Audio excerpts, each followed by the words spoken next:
Good morning. Today I and Paul will going to present about conflagration or beach fire. So let's start with conflagration means. Conflagration is a large and destructive fire that threatens human life, animal life, health, and property. It may also be described as a blaze or simply a large fire. Conflagration can begin accidentally, be naturally or wildfire or intentionally caused. So a large fire can produce a firestorm in which the central column of rising heat and induce strong inward wind which supply oxygen with the fire. Conflagration can cause casualty including death or injury from burns, trauma due to collapse of structures, and attempt to escape and smoke inhalation. Firefighting is a practice of extinguishing a conflagration to protecting life and property and minimizing damage and injuries. When a conflagration is extinguished, there is often a fire investigation to determine cause of the fire. So the next topic, I will going to present a cause and type of conflagration. During a conflagration, a significant movement of air and combustion product occur.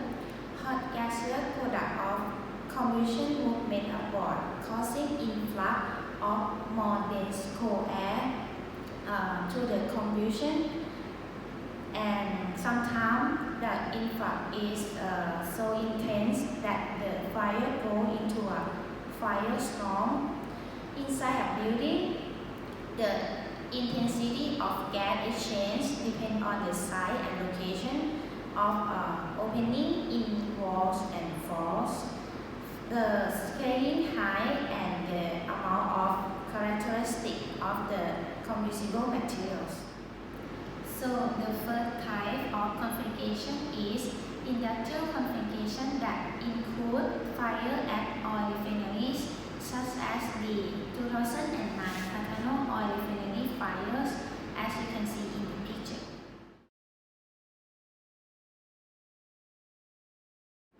So the next type of conflagration is urban conflagration.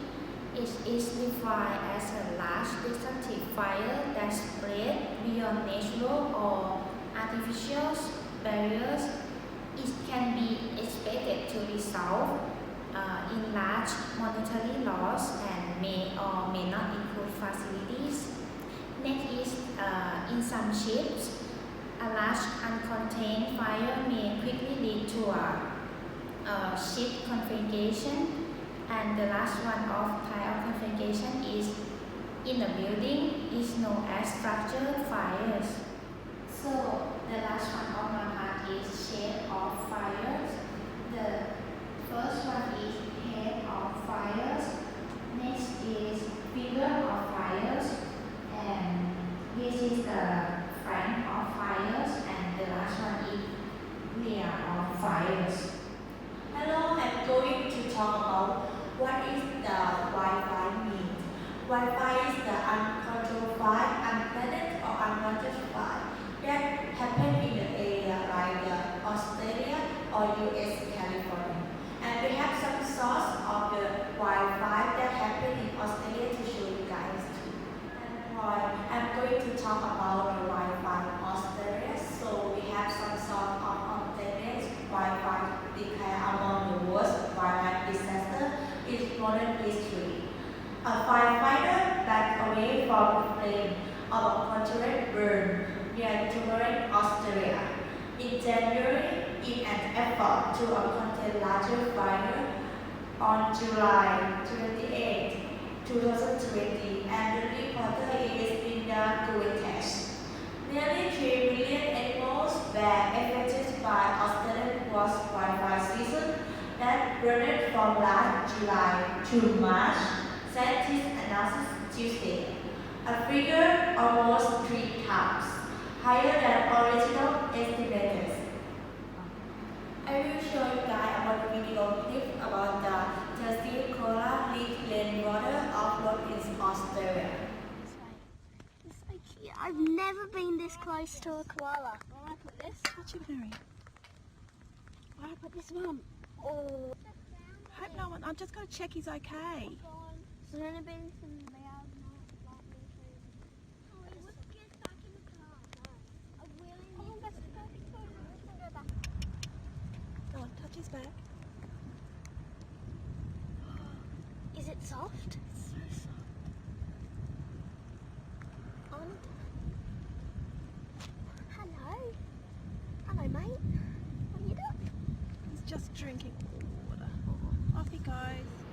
The report has been looking at both of the impact of the fires and the possible way to protect ecosystem in the future.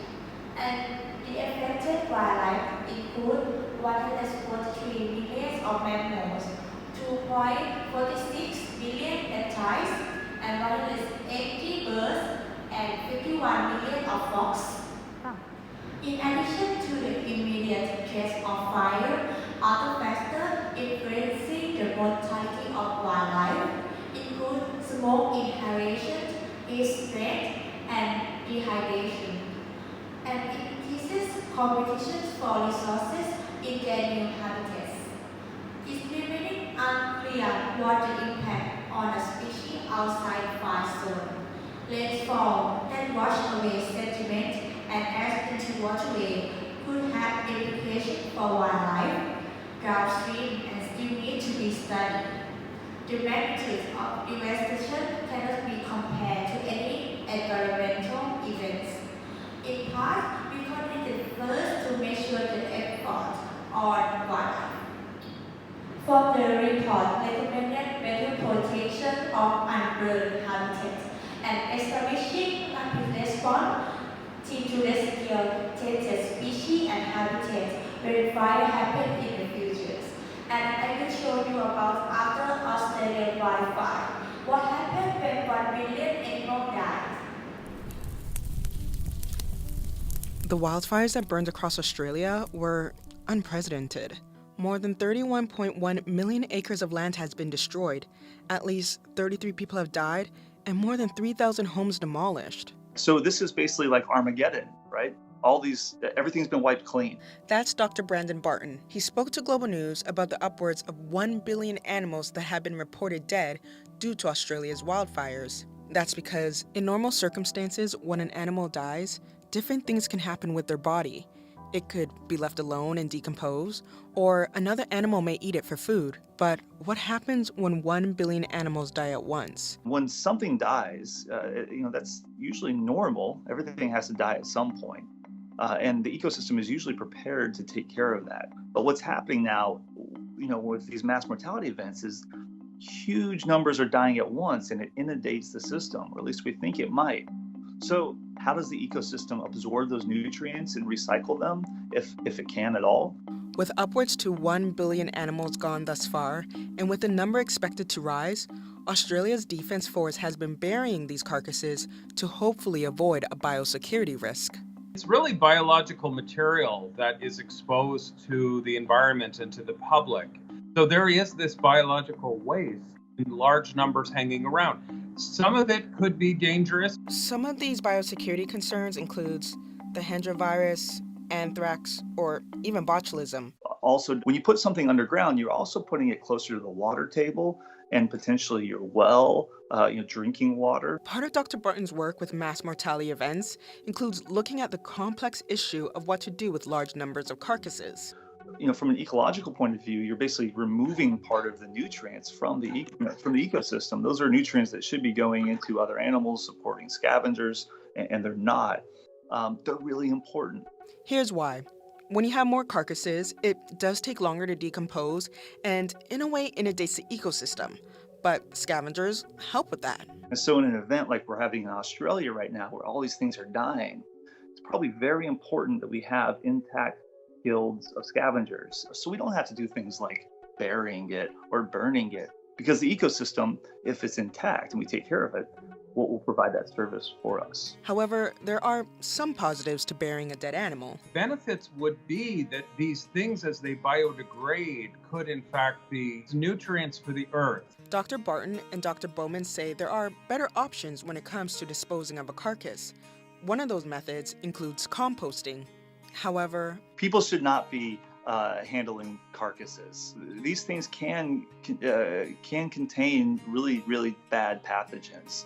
And I think this is definitely a task best left to professionals. as of now, there really doesn't seem to be a foolproof way on how to handle all of these carcasses. But one thing's for sure. These fires in Australia are just enormous. But what's scary is they're probably not going to be the last of their kind. I think it's important people realize that just because the fires are out doesn't mean that the problem necessarily is over. In mid-January, the Australian government pledged $50 million to wildlife and habitat recovery